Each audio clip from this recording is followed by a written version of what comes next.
ले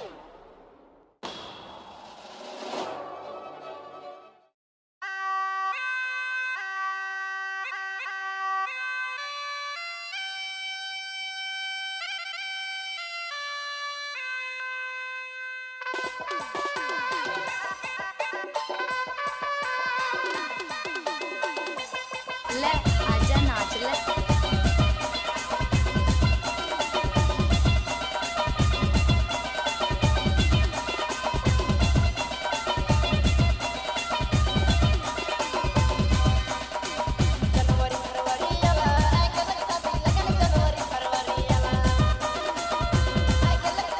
क्या नाम है आपका? क्या नाम है आपका? सरजू बाबू, सरजू बाबू।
चतरा डीजे कहाँ से ढूंढ कर लाते हो तुम ये सब? और वाही से। क्या? अरे ये सब क्या है? मजा आ गया।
डीजे डीजे डीजे का नाम है तहार?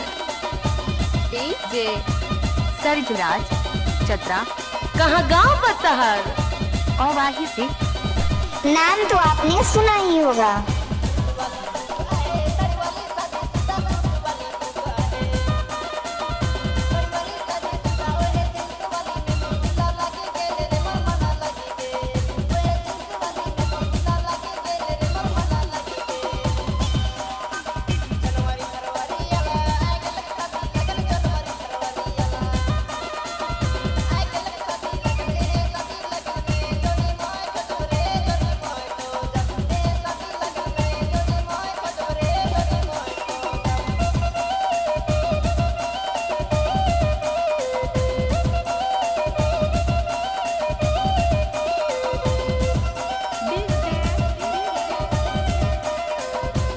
का नाम है तहार? सरजू बाबू। और वाही से।